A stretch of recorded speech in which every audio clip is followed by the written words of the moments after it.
Hi welcome to my channel. இன்றைக்கி வந்து நம்ம என்ன பார்க்க போகிறோம் அப்படின்னா, ஒரு சூப்பரான பொரியல் ரெசிபி தான் பார்க்க போகிறோம். வாங்க எப்படி செய்கிறதுன்னு பார்க்கலாம். ஃபஸ்ட்டு வந்துட்டு ஒரு மிக்ஸி ஜார் எடுத்துக்கோங்க. அதில் ஒரு 1/2 கப் அளவுக்கு தேங்காய் எடுத்துக்கோங்க. ஒரே ஒரு சின்ன துண்டு பூண்டு ஆட் பண்ணிக்கோங்க. ஒரு டேபிள் ஸ்பூன் ஜீரகம் ஆட் பண்ணிக்கோங்க. இது எல்லாத்தையும் நல்லா ரொம்ப கொரகொரப்பாகவும் அரைக்க வேணாம், ரொம்ப நைஸாகவும் அரைக்க வேணாம், தண்ணி எதுவும் விடாமல் இந்த மாதிரி அரைச்சி எடுத்துக்கோங்க. இது ஓரமாக இருக்கட்டும். நெக்ஸ்ட் வந்து ஒரு பேன் எடுத்துக்கோங்க. அதில் ஆயில் வச்சுக்கலாம். காஞ்சதுக்கப்புறமா கடுகு உளுந்து ஆட் பண்ணிக்கோங்க. அப்புறமா கொஞ்சமாக ஆனியன் நறுக்கிட்டு ஆட் பண்ணிக்கோங்க. கருவேப்பிலை கொஞ்சம் சேர்த்துக்கலாம். அதில் இது எல்லாத்தையும் நல்லா வதக்கிக்கோங்க.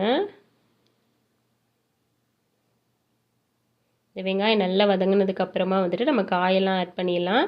இன்றைக்கி வந்து நான் ஒரு 3 காய் ஆட் பண்ணுறேன். உங்களுக்கு என்னென்ன காய் இருக்கோ அது எல்லாமே இது மாதிரி நீங்கள் சேர்த்து செஞ்சீங்க அப்படின்னா அது ஒரு டிஃப்ரெண்ட்டான டேஸ்ட்டாக இருக்கும்.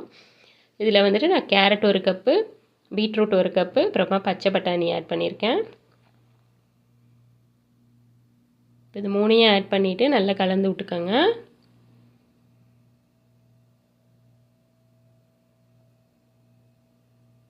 இது வேகிறதுக்கு கொஞ்சம் டைம் எடுக்கும். அதனால் வந்துட்டு நான் வந்து உப்பு மஞ்சத்தூள் மட்டும் ஆட் பண்ணி கொஞ்சமாக ஒரு 1/2 டம்ளர் தண்ணி விட்டுக்கலாம். தண்ணி விட்டு இதை நல்லா ஒரு மூடி போட்டு நம்ம வந்து இதை நல்லா வேக வச்சு எடுத்துக்கலாம். ஃபஸ்ட்டு நல்லா ஒரு வாட்டி கலந்து விட்டுக்கோங்க.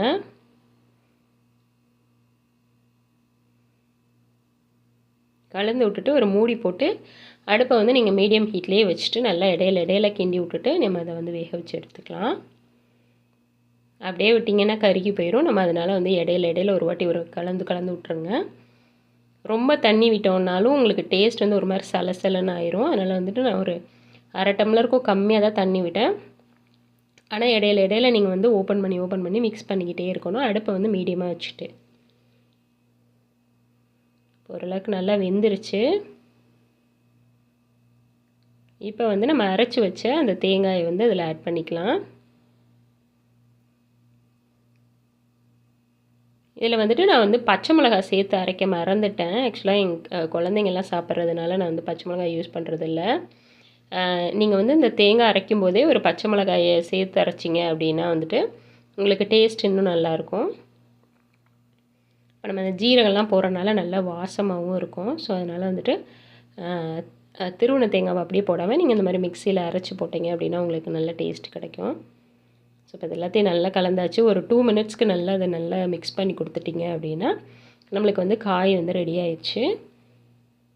நம்ம நார்மலாக கேரட் தனியாக, பீட்ரூட் தனியாக அந்த மாதிரி தான் செஞ்சுருக்கோம். இந்த மாதிரி 3 காயையும் மிக்ஸ் பண்ணிவிட்டு பொரியல் செஞ்சு பாருங்கள். ரொம்ப நல்லாயிருக்கும்.